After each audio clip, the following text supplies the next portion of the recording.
Excalibur, Soul Eater, Dan Harmon, Fern, Transistor, Soul Edge, Craven Edge. There's a lot of edgy soul stuff going on here, isn't there? Let's talk about sentient weapons. This is probably going to be one of the weirder builds I've ever done. Mainly because a lot of people are going to think like, oh yeah, no, definitely use intelligent weapons. They're super cool. But I'm like, no. You should play as an intelligent weapon. Hell, play as an unintelligent weapon. Wait, maybe that doesn't track. Your intelligence score is going to come into play here, but it doesn't have to be high. You could be really dumb. I guess most weapons have an intelligence. I'm getting off topic. The thing we need to realize about intelligent weapons is that they're really close to being constructs, much like Warforged or Golem, but with a few caveats. Firstly, you are a weapon. You are not meant to do things on your own. You can't talk to people who aren't in direct contact with you. You can't cast spells, you can't make attacks. I mean, I guess you could fall on somebody, but I still think you'd need to find somebody to set you up in a way that would be advantageous to become a trap. Sentient traps? Effectively, you just can't do anything by yourself, except in very specific circumstances, which are almost more trouble than they're worth. If you could, I don't think people would make phylacteries and become liches. I think they would just transmute themselves into an adamantine cube and start Beyblading their way into universal conquest. I am Cubo, the Destroyer. Well, I am Blockmo, the Rigid. Fear my defined edges. And then it would just be an eternity of them slowly rubbing against each other, just till they're smooth spheres. God, can you imagine the sound? Just... gross. There are definitely going to be people out there that want to cast things like Mage Hand and float yourself around, or Unseen Servant and try to convince him to slay the living, but, well, you just don't have the body. That sounds like some wicked burn a reality TV show judge would give you. But I am using it quite literally. You can't cast magic by yourself. Those spells couldn't attack even if they wanted to, and would make way more sense to have someone wielding you just cast Animate Weapon, because that's what it's for. And that really is going to be the key thing that makes this build work, is that because you don't have a body, you cannot decide to just cast spells on yourself. That being said, because you do not have a body, you don't have to deal with things like saving throws, hit points, skill checks, at least not most of the time. Let's talk about that. Since you are an inanimate object, that is to say, when not being wielded, you are stuck in place and unable to communicate, see, feel, do anything. Ugh, it's like that one Metallica music video. Master of Puppets? That sounds right. But yeah, you don't really have need for things like a strength score, or dexterity, or constitution. All those things just kind of go away. You are a construct that is a magical object. Basically unable to make skill checks based on the stats that you are missing because you don't have those stats and therefore can't affect any of your locomotion or movement in physical space. That being said, your intelligence, your wisdom, your charisma are all unaffected. You just roll them naturally. Cool side effect of this is that things like knowledge checks, insight, deception, all can be utilized and rolled by the sword player through the wielded player. But Rook, what about my hit points and my saving throws? Well, for the most part, you don't have to worry about those things as much. In the off chance that you are caught unattended, or someone wants to attempt to sunder your finely crafted ass.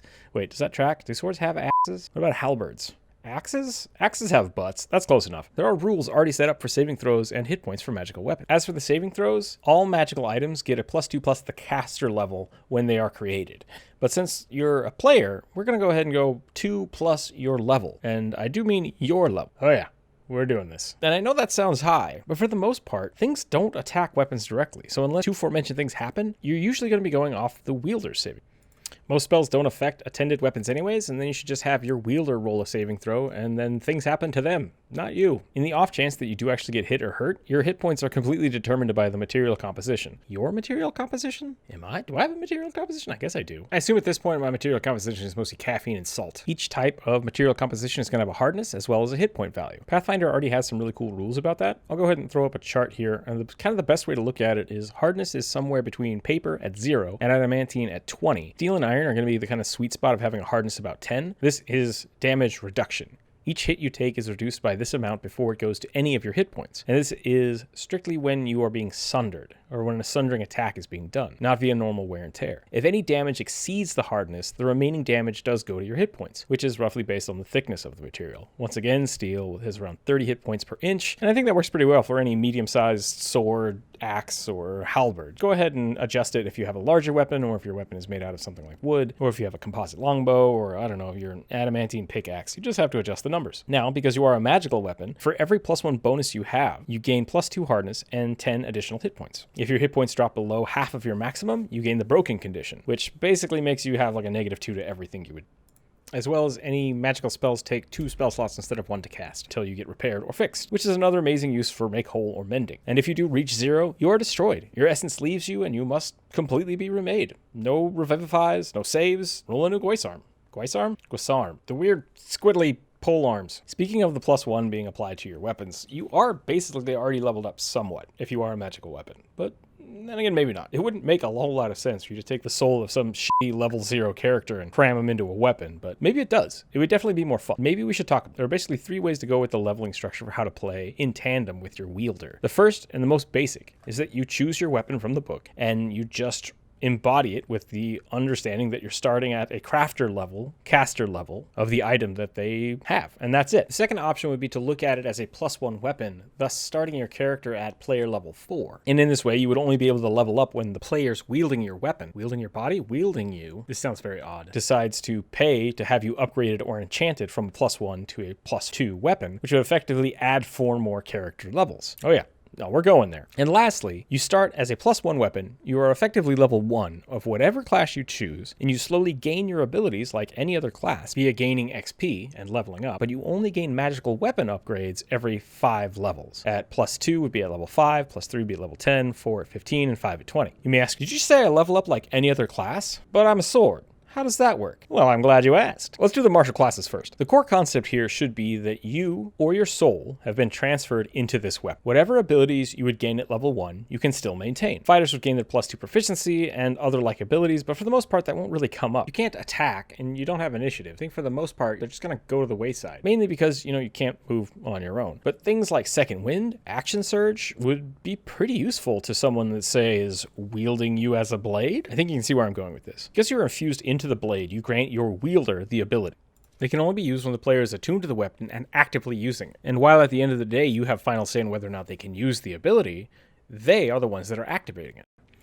Bonus feats and ability scores can still be taken like they would by you, the weapon, but they should always be chosen thematically so that they are something that can be given or augment the player. While the ability score would not directly transfer to the wielder, if you did say take the mobility feat and you wanted to let someone use that feat while they're holding the sword, it's up to your DM how much of that transfers over. This is a really cool way of augmenting the party in a situation where you're not effectively down a person, but you're also not up a person either. You're gaining the utility of that character. A barbarian with a blood axe of Lars the Mighty should absolutely get an extra attack at level 5, or access to the Sentinel feat. So long as they are holding the weapon and actively using it, and the weapon grants their consent, then that's awesome.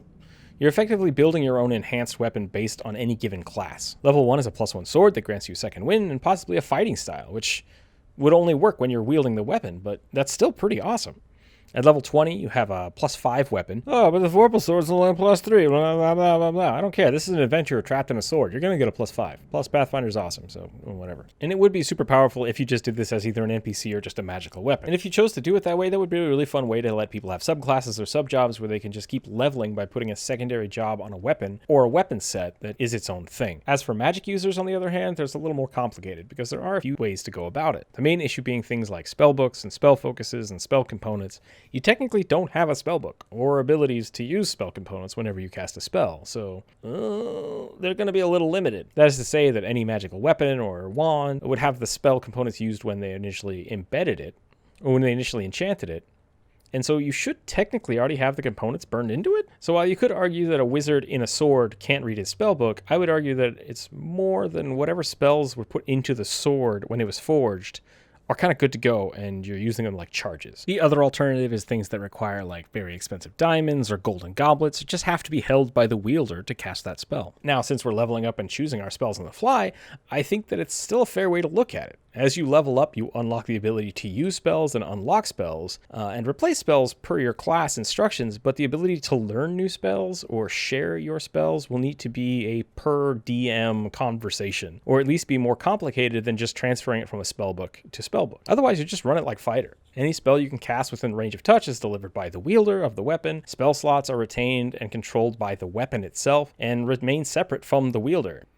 effectively run like a magical weapon. Instead of spell slots, they have charges, and are replenished after a short or long rest based on their class. Something cool like Arcane Recovery could be used by the wielder or the sword, but probably not both at the same time since it is a once per day thing. You are effectively gaining all of the spell slots of the encapsulated wizard as long as you're using them to only cast the spells known of the wizard sword. Wizard sword sounds really dumb. Maybe I should have gone with Wizard Staff or Enchanted Staff. Probably would have been better. Let's go with that one. For classes like Clerics, having a shield with the potential to cast Divine Intervention could be really fun. Or a Druid Staff that comes equipped with small squirrel familiars that only listen to the wants and needs of the staff. And it sounds like we're setting up a Disney movie on a few different levels there. Any class instantly becomes a Warlock when their packed weapon is literally yelling at them to do different things.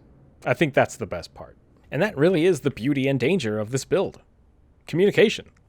If you're going to do this build where one of the players is solely in control of the movement and autonomy of the other, it has to be a team effort. From the standpoint of the weapon, you're only connected to the outside world when you're being wielded, through the adventure wielding it.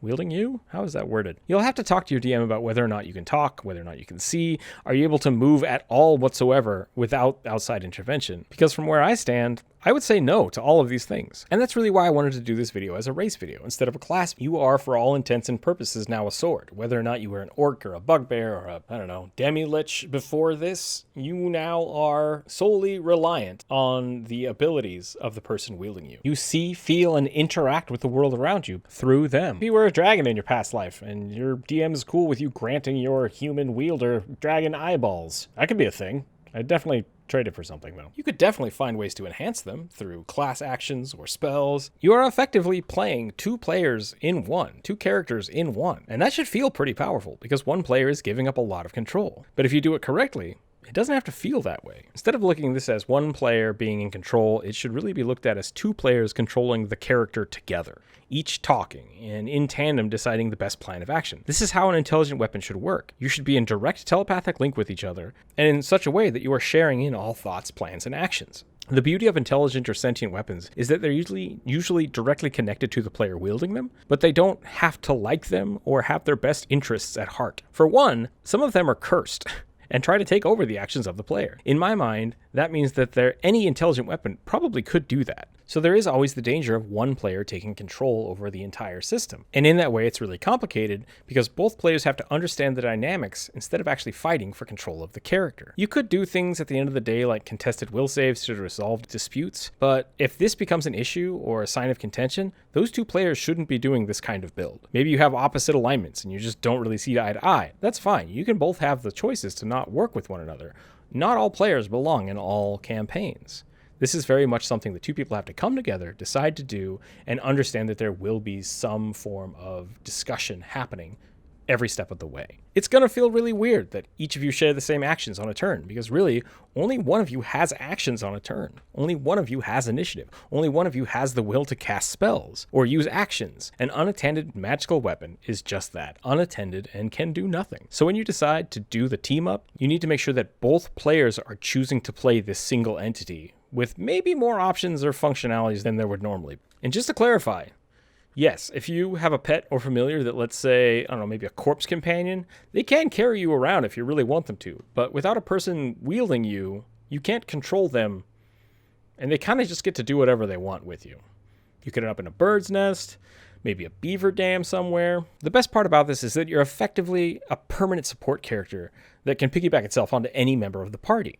This is a relatively silly build. It can be really fun to invite someone into your one-shots, or bring back old characters from the dead that were lost long ago, or, bring along your grandmother to watch a new generation of adventurers learn how to be brave and powerful. But mostly, it's a fun excuse to share a fun and unique experience with your friends. So go out there, draw your friends from their scabbards, and beat the living crap out of some goblins with them. Thanks everybody for watching. If you have any cool stories or artwork about sentient weapons, we'd love to see them on the Discord. There should be a link down below. Make sure that you are liking and commenting these videos to appease the YouTube gods. And if you haven't subscribed or clicked that little dingly bell for more updates, make sure to do that before you go. If you're feeling really generous, you can always check out our Patreon page and join some of the fine people that help keep this channel up and running. A huge thank you to all the people who are already Patreon members. A huge thank you to all of our Patreon members and anybody who has helped support us on the Twitch streams or in the YouTube chats down below. We've recently hit 6,000 subscribers on YouTube, and that is amazing. I'm so grateful to everyone for all your support and for all of the shenanigans that we get up to here on the channel. Remember to keep your dice on the table, and as always, ask permission before you wield your friends like a club.